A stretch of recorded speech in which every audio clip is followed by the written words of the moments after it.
En Atlanta, Georgia, un caso iba a sorprender tanto a expertos como a doctores.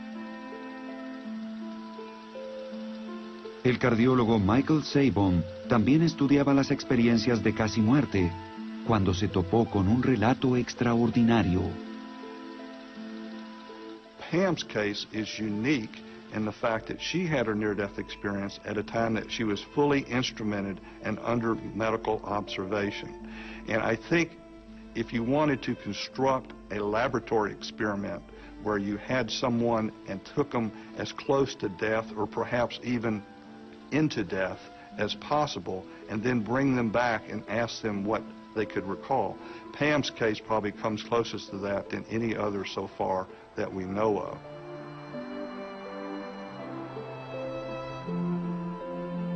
Pam Reynolds era una cantante y compositora bien establecida y una madre atareada. En 1991 enfermó seriamente.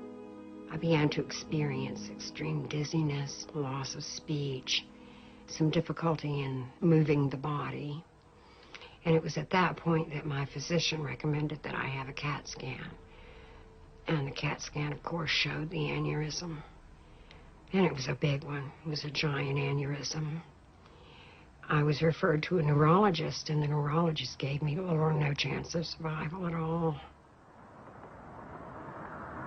Para Pam, había una última esperanza.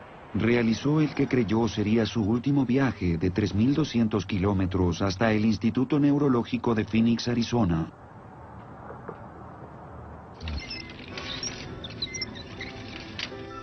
A pesar de los pronósticos, el neurocirujano Robert Spetzler decidió tomar el caso de Pam. What we're looking at is the aneurysm that she had, which is at the very base of the brain. This is the balloon that can burst and cause this incredible catastrophe in the patient's brain. Why is this so difficult in this particular case? I think probably easiest to see here by when you look at this plastic model of the head and we turn it around and we take out the top of the brain. What we're really talking about is that aneurysm is all the way at the very base of the brain.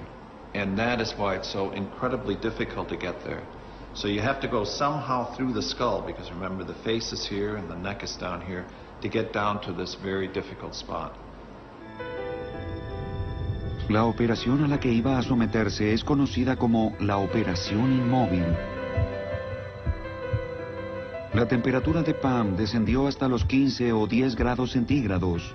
Detuvieron su corazón, su respiración y sus ondas cerebrales y drenaron la sangre de su cabeza. Estaría clínicamente muerta durante la hora de operación. What we want to do is we want to bring that brain to a halt. We don't just want the brain to be asleep. We want the metabolic activity of the brain to stop. Every measurable output that the body puts out really disappears completely, so that you have no measurable neuronal activity whatsoever. Prior to the operation starting, a lot of activity goes on. The patient is put to sleep. The eyes are taped shut. There are little clicking devices put in each ear in order to monitor the brain. The patient is then completely covered. The only thing that's really exposed is the area of the head where we work. I don't remember an operating room. I don't remember seeing Dr. Spetzler at all. I was with a fellow. One of his fellows was with me at that time. After that, nothing. Absolutely nothing. Until the sound.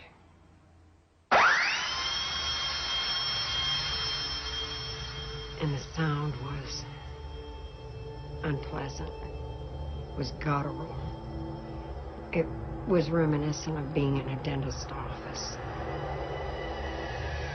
And I remember the top of my head tingling, and I just sort of popped out of the top of my head. And I was then looking down at the body. I knew it was my body, but I didn't care. My vantage point was sort of sitting on the doctor's shoulder. I remember the instrument in his hand. It looked like the handle to my electric toothbrush. I had assumed that they were going to open the skull with a saw. I had heard the term saw, but what I saw looked a lot more like a drill than a saw. It even had little bits that were kept in this case that looked like the case that my father stored his socket wrenches in when I was a child. And I remember distinctly hearing a female voice saying, "We have a problem. The arteries are too small. Try the other side." It seemed to come from further down on the table. I do remember wondering, what are they doing? Because this is brain surgery. And what had happened was they accessed the femoral arteries in order to drain the blood.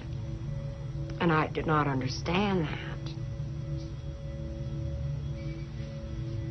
In the process of my study, I went and interviewed Dr. Spetzler and looked at his operative report, and I found that what she saw from her out-of-body experience seemingly corresponded very accurately to what had actually occurred.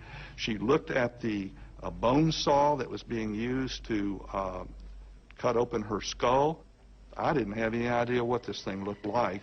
She described it as an electric toothbrush, which I thought was ridiculous.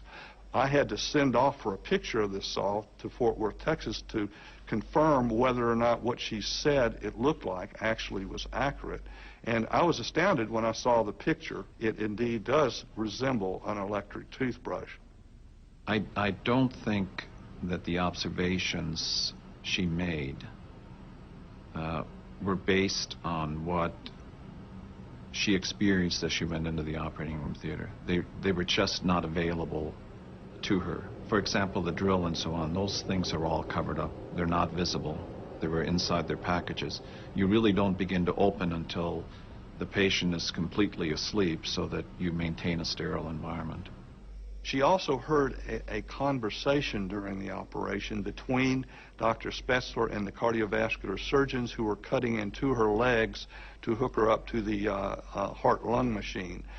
When the cardiac surgeon incised her right groin, she found that her veins and arteries were too small, and she had to go over to the left side. And there was some conversation at the time between the doctors. Pam accurately recalled hearing that conversation. At that stage in the operation, nobody can observe, hear in that state. And I find it inconceivable that your normal senses, such as hearing, let alone the fact that she had clicking modules in each ear, that there was any way for her to hear those through normal auditory pathways. So again, this is very suggestive of the fact that there was some sort of extrasensory perception or out-of-body experience or whatever occurring at the time that was allowing Pam to hear accurately and seemingly see accurately what was going on in the operating room at the time. Had I not had that near-death experience, I would have no interest in being here today.